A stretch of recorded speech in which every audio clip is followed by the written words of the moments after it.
Hello, you are listening to the C Squared podcast with Holly and Curtis. It's been a while, but we're back. And today we are here with Tom Coles, who you may remember from various journals, such as, let's see, The Quietist, Zero Tolerance, Cult Nation. He's also a member of the band Stale and has a book coming out in October that you should definitely pre-order. So, Tom, thank you so much for coming on. Hey, you're welcome. Thanks so much. I love being here. Yay. This is Tom's second time being here, I think, isn't it, Tom? Yeah, I think so. Yeah. Cool. So we're going to take it from the top. So I think we asked you this last time, but that would have been like a year ago. So can you kind of go into how your journey into music began, kind of like when you first came into entering the world of journalism or when you became a musician? Actually, both, I guess. Sure. They always sort of they kind of went hand in hand, I guess. Like I always wanted to be a writer and I always wanted to be a musician. And so naturally, it was sort of kind of natural that I would want to like write about music. I guess like being a musician came a little bit earlier. I started learning drums when I was about 15, and then shortly after met Charlie, who's the guitarist of Sale. We went through a bunch of different bands. A bunch of different names, and then ended up in Sale with the same lineup we've got now. Journalism, like writing generally. I started off doing a few little bits through my degree, sort of doing reviews, that kind of thing, kind of cutting my teeth on stuff. And then was lucky enough to get a internship with Terrorizer when they were still doing those in 2012. And that was amazing, a real eye-opener into like how much work it is to work for a print magazine, and to be in London, in the heart of in the heart of a really busy city, doing really busy stuff to a really, really tight deadline, and how much work that is, and how much proofreading there is, and how much attention to detail goes into every part of making something like that happen. And from there, I was hooked. I know I had to sort of take that further and see how far that would go.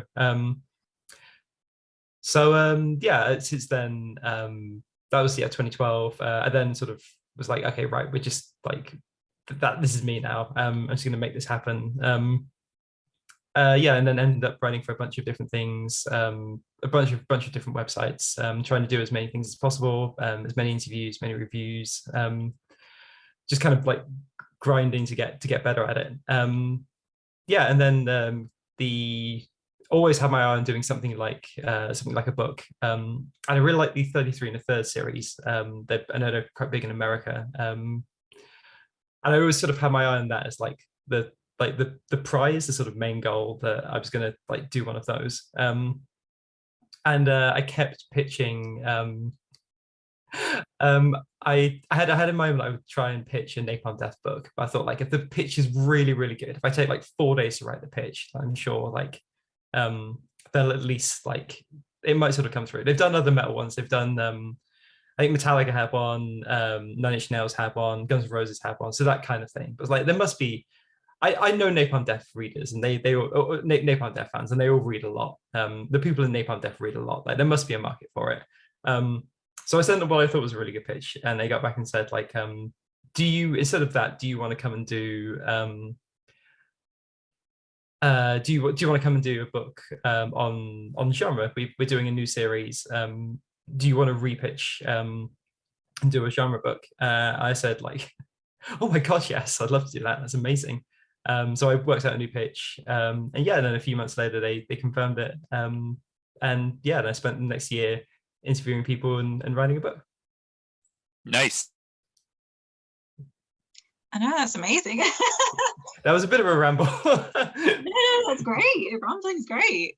So I'm quite interested then. So with the book thing, how did the idea of like the genre, because you're sort of doing more of a genre book now, was that quite a change from what you originally planned to do, or was it kind of easy to sort of shift ideas over? It was easy in some. I think in the beginning it was kind of easy because I'd sort of I had a good grounding on death metal. I'd read quite widely on it. I was a big fan. I'd been a big fan since I was about 15. Well, no, younger than that. I don't know, some point in my teens. and I was still, my interest in it had sort of like gone up and down as I got older. I got into other things, but I always had a bit of I always had like a real like soft spot for a lot of the real classic death metal. Like it was the kind of like comfort music I would go to, even when I was getting into more extreme or sort of weirder music. So I had a really good background in it. Initially, it started off. Initially, a lot of the ideas kind of moved over from. I drafted a little bit of a Napalm Death book, and I then obviously, Napalm Death are a pretty big band for death metal. So a lot of that was kind of rewritten, but not. But the ideas were still kind of there. Some of the focus, I mean, obviously there was a lot more to do. It was a lot broader, and all the stuff. Some of the stuff I'd written had to be cut back quite a bit. I think some of the ideas behind why, like what death metal does, changed quite a lot. So like one of the questions I wanted to ask was like, I kind of had my parents in mind. It was like the kind of questions they would ask, like why would anyone make a book about, why would anyone like this kind of thing? So I kind of had them in mind, be like, okay, I'm gonna write a book for you guys so you can read and you can be like, oh right, that's why. Okay, I get it. Yeah, I love that. Yeah, I get that with my work. I answer those sort of questions. So yeah, I'd be quite interested to talk a little bit about Sale, if you don't mind. Sure. You seem to have like really good hand at social media and doing sort of your own promo and stuff with it. So I was kind of wondering what sort of methods you find in this sort of world where marketing a band is suddenly incredibly difficult because you've got algorithms flying at you that you're trying to figure out constantly. How you sort of manage that and try and make it work for you. Sure. Firstly, thank you very much. That's nice to hear.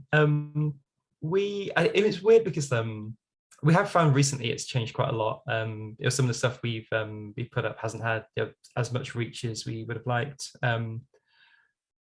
The algorithms have changed all the time. Over the obviously I've taken a bit of a break from everything, so I've been finishing off the book and everything, so I'm coming back to it. It's like you close your eyes for a second and the world changes. I'm 30 now and I'm definitely feeling like the world's moved on from how it was a few years ago. But I think something that's worked for us is keeping up, trying to maintain putting out putting good posts up quite a lot. So working with we've got a big bank of photographers we've worked with, for example, where if we're having a slow news week, we can just we can post a bunch of things with people we've collaborated with, and that's really nice. It's nice to sort of it's nice for us to revisit those memories, and it's nice for people seeing pictures, really high quality pictures of us doing stuff. I think something that works for us is developing a kind of voice, we're talking to our fans. Whenever I write a post, I imagine that we're sort of in our local, we've just played a gig and we're talking to our friends and friends bands afterwards, and people who buy our shirts and that kind of thing. I think people like to read that. It's the kind of thing people react to, and the kind of thing people respond to. And yeah, it's I think it's people want to read that. People want to feel like they're part of something. People want to feel like they're part of a larger community, I think. So that's something that's been working for us over the past few years. Yeah, it's really interesting, I think, sort of getting the balance between professional, like you say, having good posts that are good high quality, but not losing the friendliness and the genuineness as well. Because I do think sometimes bands, they go maybe a bit too far down the professional route and suddenly it becomes a bit cold and stuff. So yeah, I think that's really important. You get the balance. Any follow-ups, Curtis? Not on that one. You kind of stole my next question though at the same time. So I'm gonna kind of veer off a little bit then and just quickly ask, just out of curiosity, Tom, was there any specific music related books that you have read over the years that you kind of use as inspiration for the one that you're reading right now, other than the 33 and a half ones? Yeah, sure. I mean, a big one, the big death metal book is Choosing Death, which is classic. Obviously, I read that when I was quite young. It's trying to think when I think it's coming up to about 20 years since it's come out. So there are obviously 20 years of history has happened since then. But it's an amazing Bible on everything. And it really lays down the gauntlet. And everything that comes out afterwards has to, because it's so well done, everything that comes out afterwards has to expand on that. So that was the big one. And I really delighted in reading that again. I was sort of worried that I feel really sort of pent up and anxious reading it, but actually it was a joy to revisit it. I really love Line the Doors. What Are You Doing Here? That came out I think in the sort of she's in the book. Yeah, she's in the book. She was wonderful. We did a really long, really in-depth interview. She was fantastic. I've got them all sort of lined up. Swedish Death Metal, great book. There's a book by a chap called Paul Hegarty about noise music, and I interviewed him. That was really interesting because a lot of that is how noise works sort of culturally. So it's not too, when you hear a death growl and you're not used to it, you go, especially when you listen to a heavy metal song, so quite often the vocals come in an expected place. You sort of, if you've listened to pop music before, you listen to a heavy metal song, you pretty much know what you're getting for the most part, unless it's something really sort of out there. So when you get that and the voice is really distorted and horrible, that's a real shock to the system when you're not used to it. I thought it was really interesting. So that was not a book about death metal, but a book that could be applied to death metal, and was very influential to me when I was thinking about it. There's a really good book called How to Write About Music, which is by the 33 and the Third group, which I found really, really useful. And if anyone asked me, what book they would read, what book I would recommend to them if they wanted to write about music, I would definitely start with that. And actually, that formed the basis of like the initial pitches. And then other than that, I really love. I've got the John Peel book, which he wrote and co-wrote with his wife, and Lester Bangs. It's just fantastic classic music writers. Just an absolute joy to read. There's it can be a little bit difficult to balance.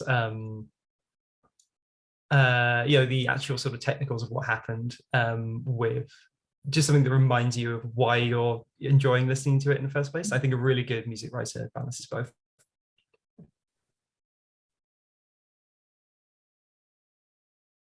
Oh, we can't hear you. This microphone's more trouble than it's worth. Oh, well, whilst he's gone, I was going to say, have you read Dan Franklin's book, Heavy? Because I got that one when it came out. Yeah, I think he's another Crisis guy, or like another Crisis writer. Yes, yeah. Yes, I have heard that. Yeah, that's really, really good. I like that one. No, that's good. Yeah, there's a whole bunch. Another really good one is in fact, a really obvious one is Keith Kahn Harris's book, Extreme Metal Culture on the Edge. I've got the subtitle wrong, but you know. Yeah. Keith was really so because I've got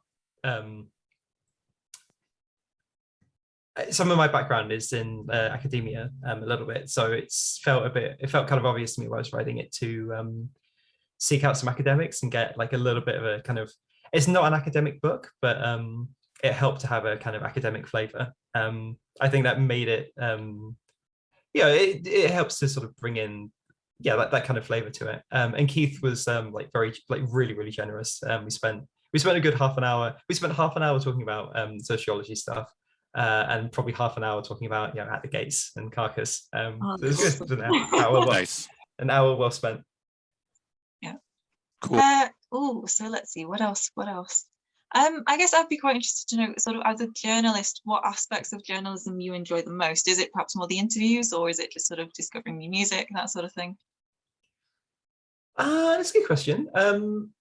I think when I started, I wanted to do the really big bands when it had like the stars in my mind. I did a couple of ones that were really, really important to me. I like quite quickly I was like, you know what, I think I prefer like doing the smaller bands that I'm really excited for.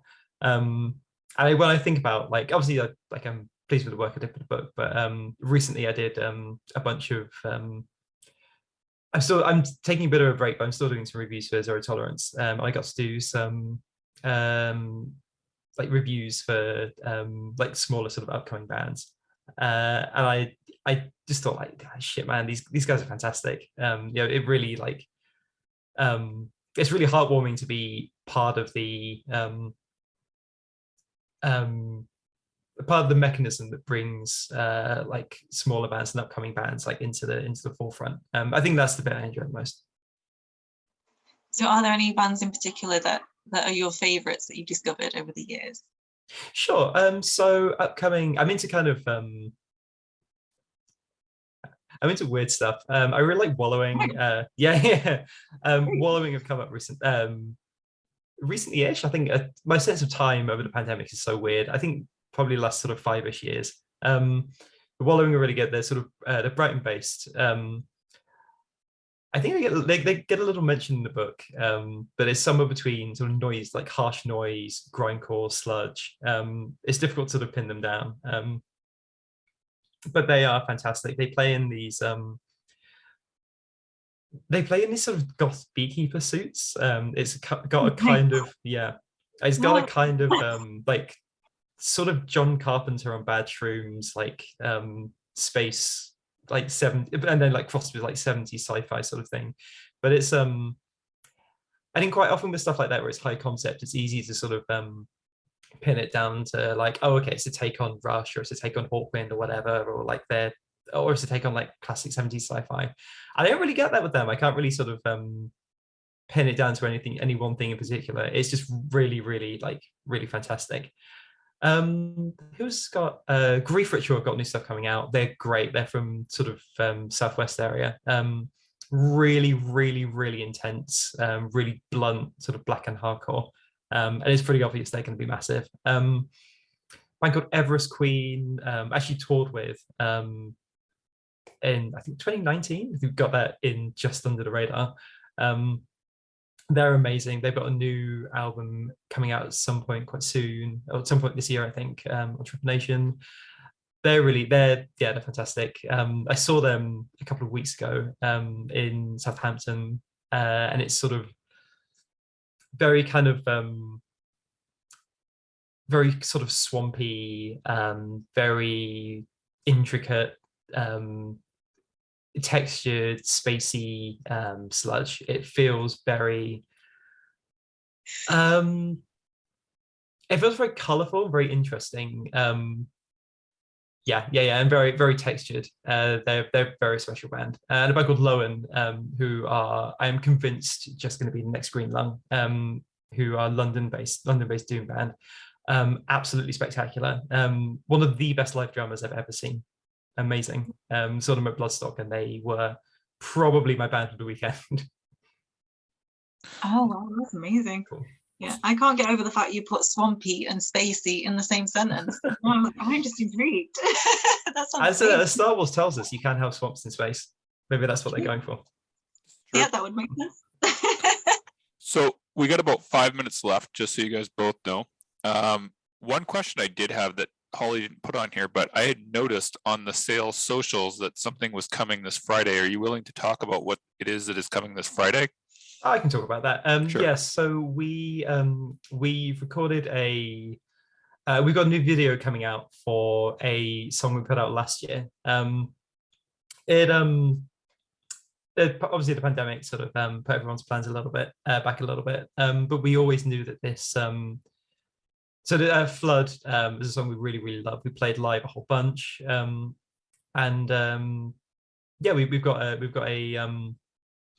we've got a video coming out for it, which we've spent we spent a while putting together.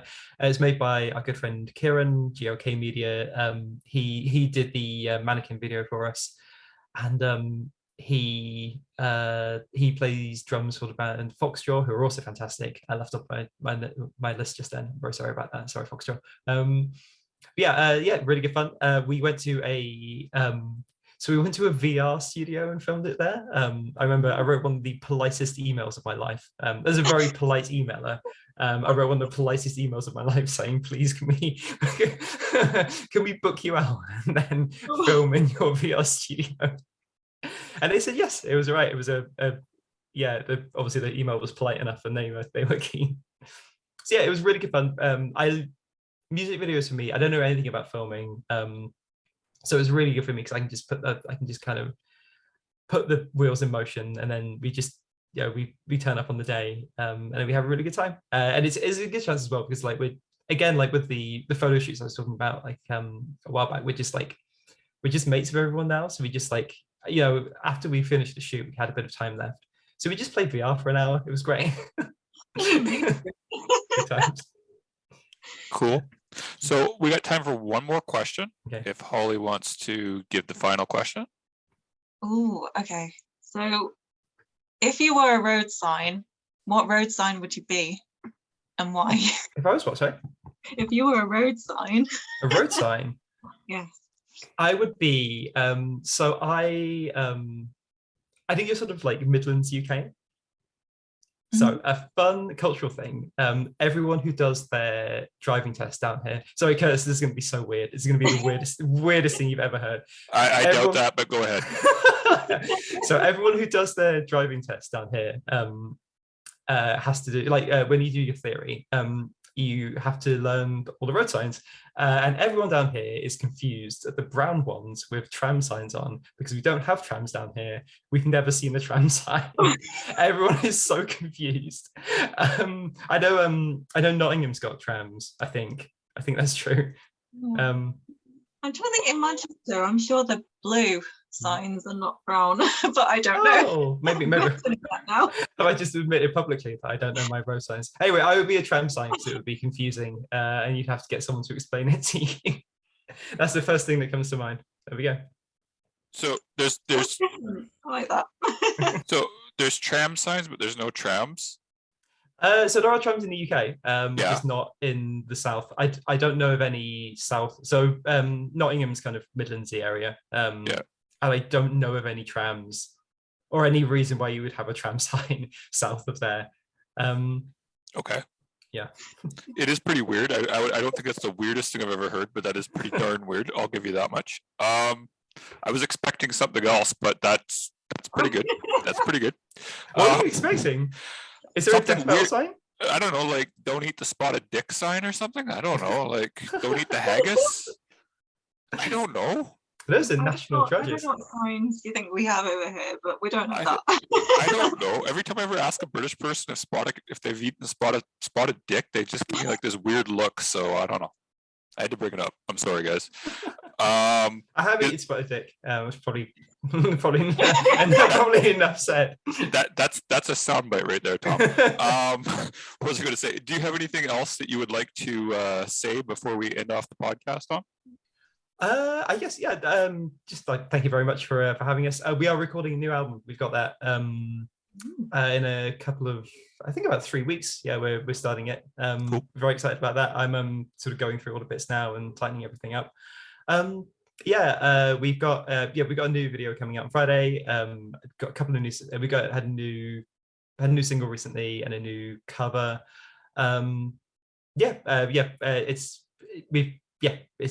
Please listen to our music. It would be lovely. Very cool. Holly, do you have anything final you would like to say before the recording ends? Last thing, I'd say go and pre-order Death Metal, Tom's new book. Yeah. Cool. Awesome. Well, thanks again, Tom, for coming on. And